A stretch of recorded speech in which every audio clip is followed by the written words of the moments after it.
Le peuple Kalash, dévoilé, une tribu montagnarde secrète aux traditions incroyables. Documentaire de voyage. Numéro 1. Le mystère de l'ancienne tribu Kalash. Dans les vallées reculées du nord du Pakistan vit une communauté fascinante, les Kalash. Avec une population d'environ 4000 personnes, cette tribu ancestrale a préservé un mode de vie qui semble épargné par le temps moderne. Alors que la mondialisation transforme la planète, les Kalash restent un sanctuaire culturel où les traditions des ancêtres continuent de guider le quotidien. Leur identité, protégée pendant des siècles, attire encore historiens, anthropologues et voyageurs avides d'aventure. Imaginez un endroit où la musique remplit l'air des montagnes, où des festivals hauts en couleurs rythment les saisons, et où les vêtements traditionnels racontent des histoires transmises de génération en génération. Pour les Kalash, la culture n'est pas un spectacle, c'est leur réalité.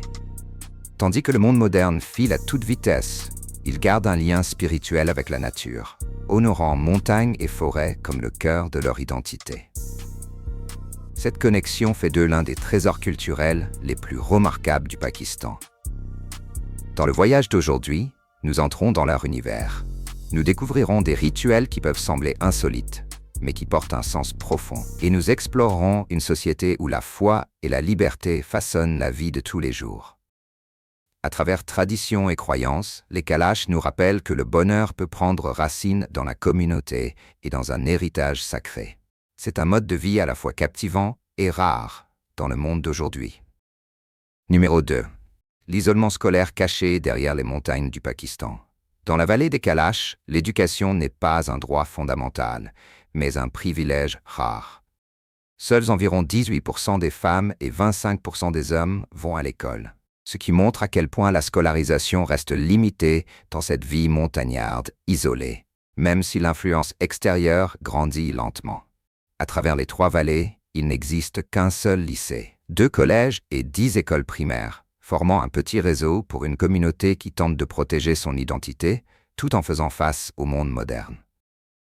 Dans ces salles de classe modestes, enfants Kalash et musulmans étudient ensemble. Garçons et filles partagent le même espace. Pourtant, leurs différences sautent aux yeux. Les jeunes filles Kalash portent de lumineuses robes traditionnelles, décorées de perles et de motifs tissés. Une apparence qui signale immédiatement tradition et fierté. À côté d'elles, les jeunes filles musulmanes portent le hijab, couvrant leurs cheveux selon les usages religieux. Elles apprennent les mêmes leçons, mais chaque groupe apporte sa propre culture, transformant la classe en contraste vivant. Juste à l'extérieur de l'école se trouve un petit bâtiment appelé le Bachali. Pendant les menstruations ou l'accouchement, les femmes Kalash doivent y séjourner, car elles sont considérées comme impures durant ces périodes. Nous n'avons pas eu l'autorisation d'y entrer ni de le filmer, mais même de l'extérieur, la séparation est évidente. Le Bachali reflète une tradition ancienne qui perdure encore, sacrée pour les Kalash, mais controversée pour les personnes extérieures. Numéro 3. L'amour audacieux du peuple Kalash. Les Kalash sont connus non seulement pour leurs vêtements éclatants et leurs coutumes religieuses distinctives, mais aussi pour leur vision audacieuse de l'amour et des relations. Dans de nombreux endroits, le mariage est lié à l'obligation et à une exclusivité stricte. Mais chez les Kalash, l'amour est perçu comme une émotion libre, profonde et personnelle. Cette manière de voir façonne une société où les relations s'expriment ouvertement et sont moins contrôlées par des normes rigides et des attentes imposées. Les femmes Kalash sont libres de suivre leurs élans amoureux, même si elles sont déjà mariées. Si une femme ressent une véritable connexion avec un autre homme, elle peut exprimer ses sentiments sans craindre le jugement. Même en présence de son mari, cela peut être considéré comme une part normale de la vie communautaire et de la réalité sociale.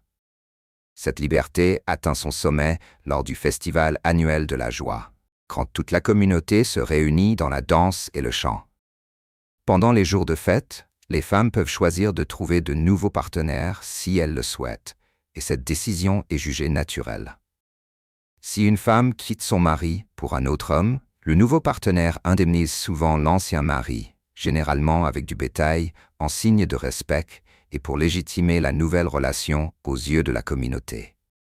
Cette coutume reflète clairement l'importance accordée à l'autonomie individuelle dans la culture Kalash. Le Festival de la Joie est un moment où la communauté se rassemble pour célébrer l'amour, la vie et la liberté de chacun. Même si cela peut sembler controversé pour des personnes extérieures, pour les Kalash, c'est une manière de préserver l'harmonie et de respecter les choix et la dignité personnelle de chaque individu. Numéro 4.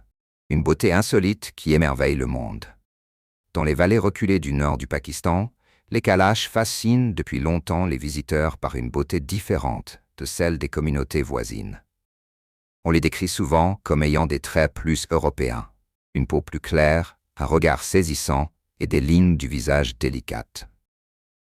En Asie du Sud, où les groupes alentours présentent fréquemment une apparence différente, ces caractéristiques font que les Kalash se distinguent dès le premier regard, laissant de nombreux voyageurs profondément intrigués et totalement sous le charme. Cette singularité nourrit des légendes depuis des générations, notamment l'idée qu'ils descendraient des soldats d'Alexandre le Grand. Selon le récit, lorsque Alexandre étendit sa conquête dans la région vers 320 avant Jésus-Christ, un petit groupe de ces hommes serait resté dans ces vallées, au cœur de ce qui est aujourd'hui l'Hindu Kush. Avec le temps, ils se seraient installés, se seraient mêlés aux populations locales et auraient laissé une empreinte génétique encore évoquée de nos jours. Même sans preuves scientifiques solides, l'apparence des Kalash et leurs coutumes distinctes entretiennent la légende, et beaucoup la jugent encore crédible. Au-delà de la beauté physique, les Kalash captivent aussi par leur charisme naturel et leur fierté culturelle.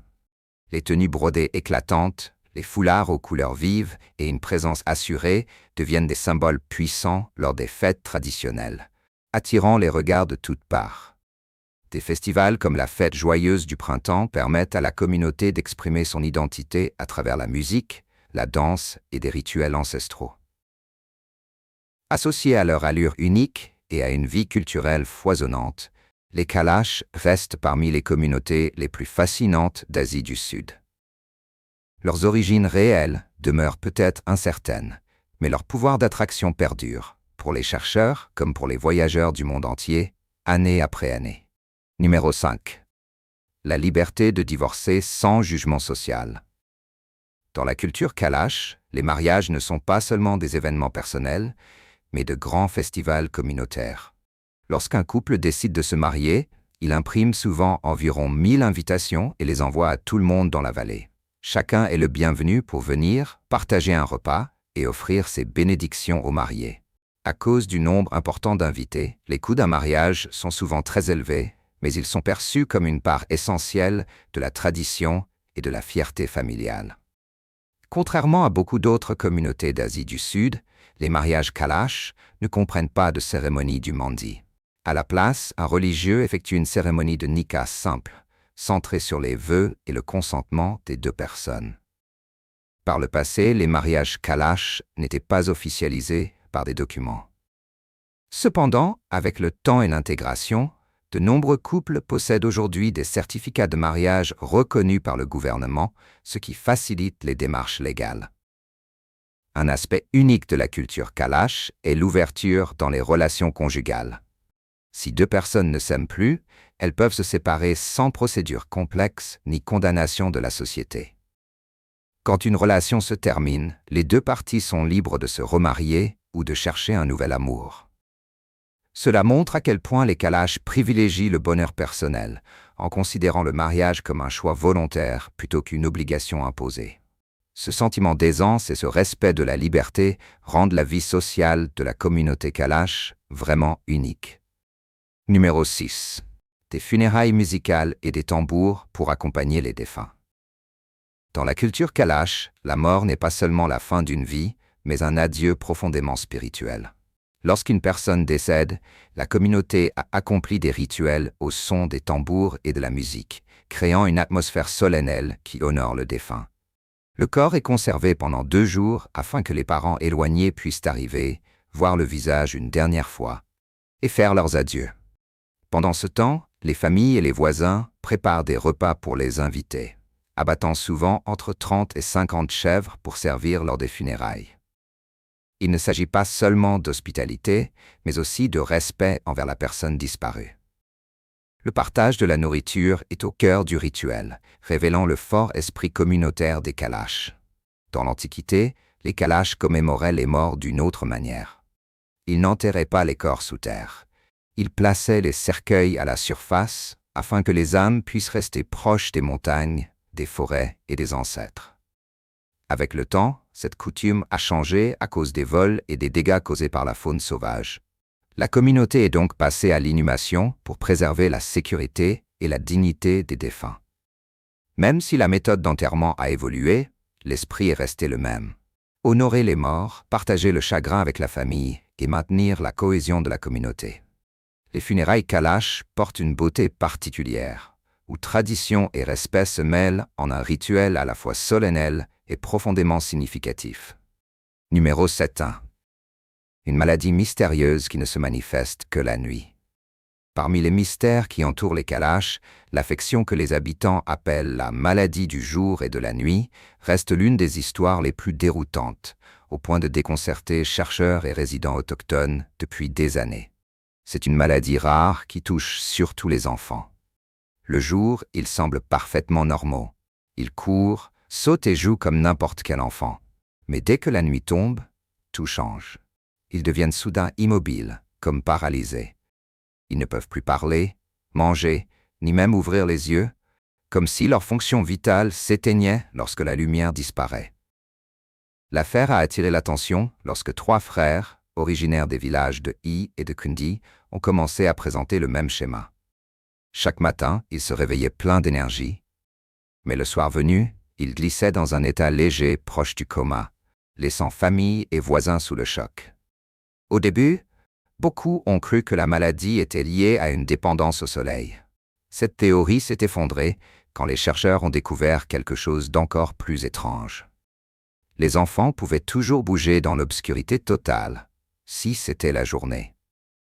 Malgré les visites d'experts venus du Pakistan et de l'étranger, aucune cause claire n'a été trouvée.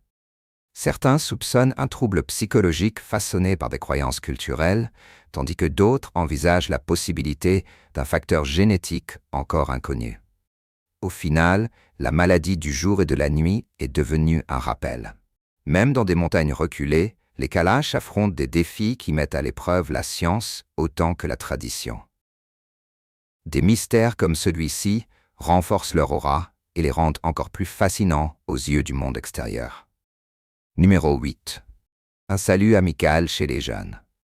Un salut chaleureux entre jeunes. Les Kalash sont connus pour leur chaleur humaine et leur sens de l'hospitalité. Et cela se voit même dans leur manière de se saluer. Contrairement aux salutations formelles ou distantes, fréquentes dans de nombreuses régions du monde, les jeunes filles Kalash se saluent souvent en s'embrassant doucement la main. Ce geste n'est pas une simple habitude. Il exprime un profond respect et une véritable amitié, au cœur de la vie communautaire Kalash, et il ne se limite pas aux amis du même âge. Le même esprit d'accueil s'étend aux aînés et même aux visiteurs, en incluant tout le monde dans la tradition Kalash de l'hospitalité.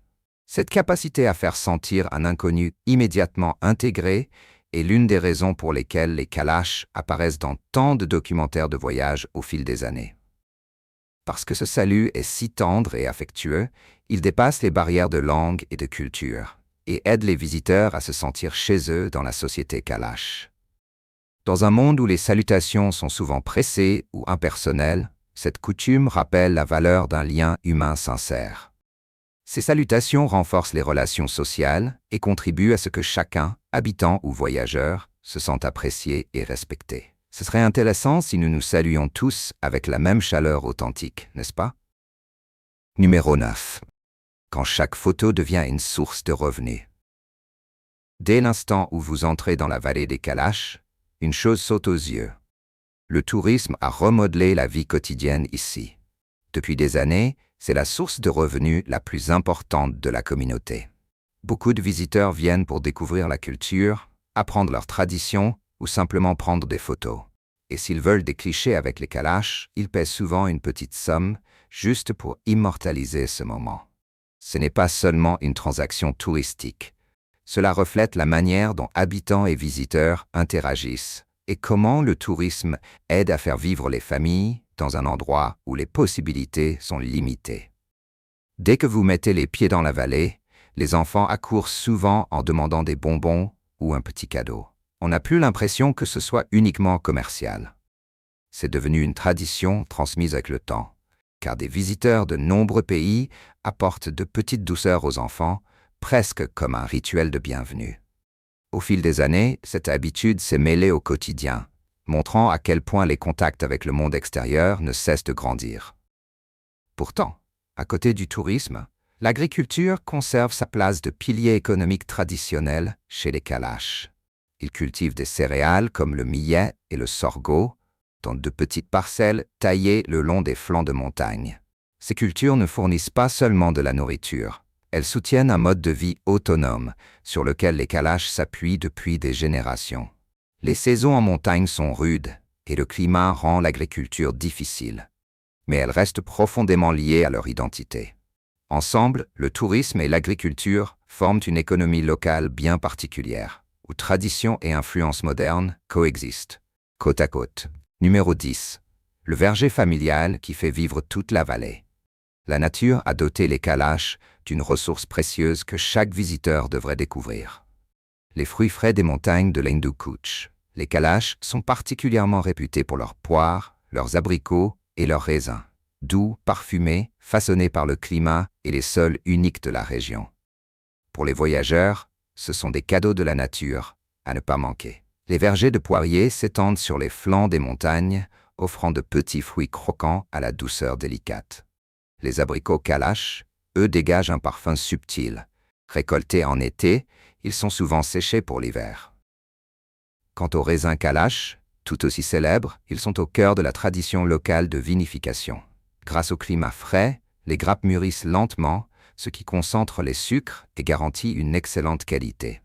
Pour les Kalash, les fruits ne sont pas seulement de la nourriture, ils font aussi partie de la vie culturelle. Prendre soin des arbres fruitiers est une tradition familiale transmise de génération en génération. Les enfants grandissent dans ces vergers, aidant leurs parents à récolter et à faire sécher les fruits pour la saison froide.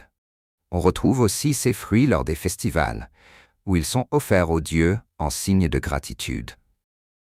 Quand les visiteurs arrivent dans la vallée, on les invite souvent à goûter les fruits pris au verger. Le goût naturel et la fraîcheur rendent l'expérience inoubliable. Ce sont ces petites choses, des poires croquantes, des abricots sucrés, des raisins frais qui créent le charme unique des Kalash, là où l'humain et la nature se mêlent en harmonie. Numéro 11. La crise sanitaire dans les hautes montagnes des Kalash. Les soins de santé ici répondent à peine aux besoins de la communauté. Les Kalash vivent dans un relief de hautes montagnes rudes et dangereux, et l'aide médicale est extrêmement limitée. Il n'y a presque pas d'hôpitaux dignes de ce nom. Seulement quelques petites cliniques, avec du matériel basique et des réserves minimales pour les urgences du quotidien. À cause de cela, de nombreuses familles s'appuient sur des remèdes traditionnels ou doivent parcourir de longues distances pour atteindre des hôpitaux dans des villes plus grandes. Lorsque des urgences surviennent, le retard de transport peut conduire à des issues tragiques. L'éducation chez les Kalash s'est améliorée, mais elle reste confrontée à de fortes limites. Les enfants peuvent aller à l'école et accéder aux apprentissages de base. Pourtant, le niveau d'enseignement ne répond pas toujours à ce dont ils ont besoin pour grandir sur le long terme. Les infrastructures restent précaires et le matériel pédagogique est rare. Beaucoup d'enseignants se relaient, ce qui rend difficile le maintien d'une éducation stable dans la durée. Les enfants ont besoin d'un soutien plus solide, de meilleures méthodes d'enseignement et de meilleures conditions d'apprentissage. Les difficultés des secteurs de la santé et de l'éducation montrent à quel point les Kalash demeurent isolés. Les services modernes sont difficiles d'accès et les ressources de développement sont limitées. Malgré tout, la communauté continue d'avancer, cherchant à améliorer le quotidien, tout en équilibrant la tradition et les besoins d'une jeune génération. Renforcer l'éducation et les soins de santé sera une base essentielle pour aider les Kalash à protéger leur identité tout en entrant dans le monde moderne. Numéro 12. Le rituel d'isolement qui forme les hommes Kalash. Dans la culture Kalash, l'isolement des jeunes hommes est un rite de passage important. Il marque le passage de l'adolescence aux responsabilités de l'âge adulte. C'est une épreuve qui exige endurance, capacité d'adaptation et compétences de survie. Traditionnellement, les jeunes hommes étaient emmenés vivre isolés dans les montagnes, où ils devaient s'occuper de troupeaux de chèvres et compter uniquement sur le lait et la viande de chèvre pour survivre. Cette expérience forge leur volonté et leur force, et les prépare à assumer leurs responsabilités futures. Pendant cette période, ils apprennent l'autonomie, en laissant derrière eux le confort de la vie au village. Ils doivent trouver un abri par eux-mêmes, protéger les troupeaux des prédateurs et faire face aux imprévus de la nature. Ce n'est pas seulement un défi physique, c'est aussi une leçon de travail, de responsabilité et de persévérance face aux difficultés. Seuls ceux qui accomplissent entièrement cette période d'isolement sont autorisés à participer pleinement aux grands festivals culturels, en particulier au festival d'hiver Chamous. Cela reflète l'importance que les Kalash accordent à l'autonomie et à la ténacité. Des qualités qu'ils estiment essentielles à la survie et au développement de leur communauté. Les rites de passage relient aussi les générations. Au retour des montagnes, les jeunes hommes reviennent avec une compréhension plus profonde de la vie et des épreuves que leurs ancêtres ont autrefois affrontées. Cet isolement n'est donc pas seulement un défi personnel. C'est aussi un témoignage de l'engagement des Kalash à préserver leurs traditions et à renforcer leur identité culturelle. Ils veillent à ce que chaque génération mûrisse avec confiance, lucidité et sens des responsabilités. Numéro 13. L'alcool dans les rituels Kalash pour honorer les divinités. Dans la culture Kalash, le vin occupe une place particulière. Il devient un symbole de joie et de lien communautaire. Cela les distingue de la plupart des Pakistanais, car la loi islamique interdit l'alcool dans la vie quotidienne. Chez les Kalash, la vinification existe depuis des siècles et elle est considérée comme sacrée. Le vin n'est pas simplement une boisson. Il représente la célébration, l'hospitalité et le rituel religieux. Lors de nombreux grands festivals, l'alcool se trouve au cœur des événements et donne le rythme des rassemblements. On danse, on chante, on fête ensemble dans une atmosphère vibrante.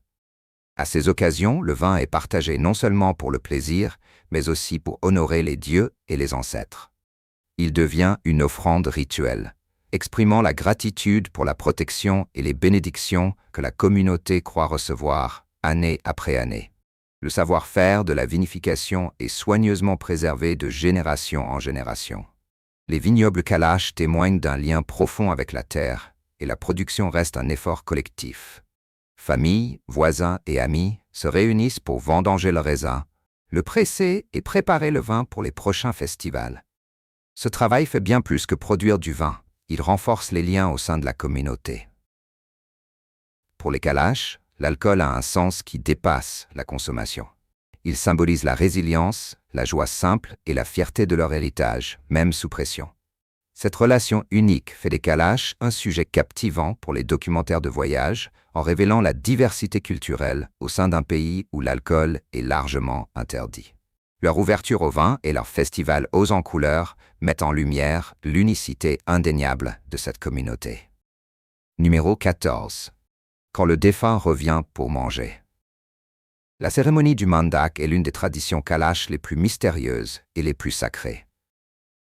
Elle a lieu le vendredi du grand festival Chamis, lorsque la communauté honore les ancêtres et communie avec les esprits des disparus. Les Kalash croient que durant la nuit du festival, leurs ancêtres reviennent partager un repas avec les vivants, créant un pont entre le présent et le passé. Grâce à une croyance ancienne, ravivée chaque année. À la tombée du jour, les femmes Kalash préparent des plats traditionnels comme le pain aux noix et la courge, que l'on pense être les préférés des dieux. Les portes se ferment et un ancien appelle les esprits à venir manger. Dans l'espace sacré, la nourriture est déposée dans de grands paniers et placée devant l'autel des ancêtres, tandis que certaines offrandes sont laissées dehors pour des esprits que l'on dit préférer l'obscurité, loin des regards humains. L'atmosphère pendant le Mandak paraît irréelle. Un grand feu est allumé à l'extérieur et ses flammes vacillantes guident les âmes vers la maison. Les vivants se rassemblent en silence et avec respect, se reliant aux ancêtres par les offrandes et les prières. Pour les Kalash, ce moment est une manière de demander des bénédictions, de se souvenir des mérites et de garder les ancêtres présents dans la vie quotidienne. Le mandak n'est pas seulement un rituel sacrificiel, c'est aussi une façon de préserver l'héritage spirituel.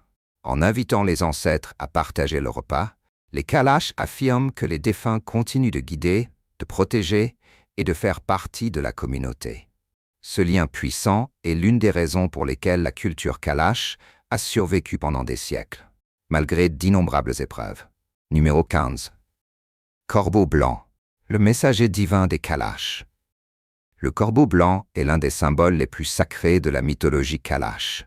On croit qu'il est un messager qui porte les prières des humains jusqu'aux dieux, très au-dessus des montagnes, nuit après nuit.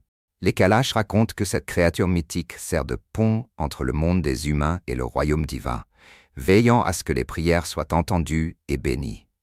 Selon la légende, le corbeau blanc était autrefois un corbeau noir ordinaire, jusqu'à ce que les dieux interviennent et lui offrent la lumière de la pureté. À partir de ce moment, la couleur blanche est devenue un signe de faveur divine et de protection. Pendant le festival Dolchi, qui marque la fin de l'hiver, les Kalash chantent, prient et demandent au corbeau blanc de rapporter des bénédictions dans la vallée. Si un corbeau blanc est aperçu ou symboliquement présent lors des cérémonies, on y voit le signe que leurs prières ont été reçues.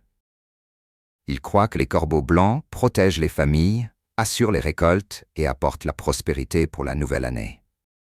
Le mythe reflète une foi profonde dans le lien entre la nature et le monde spirituel, où chaque créature possède une force et une raison d'être. Leur révérence pour le corbeau blanc souligne aussi la manière dont rituels et légendes aident à préserver l'identité Kalash.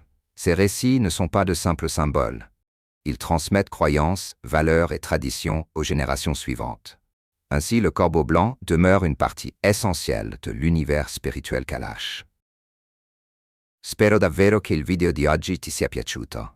In tal caso, ricordati di mettere mi piace e di iscriverti al canale così non perderai i prossimi contenuti entusiasmanti. Il tuo supporto è fondamentale e ci permette di continuare a creare video sempre migliori. Guarda anche il prossimo video che vedi sullo schermo, sono certo che sarà di tuo gradimento. Lascia pure un commento indicando il paese che vorresti vedere esplorato in futuro. Grazie di cuore per aver guardato e ci vediamo nel prossimo video.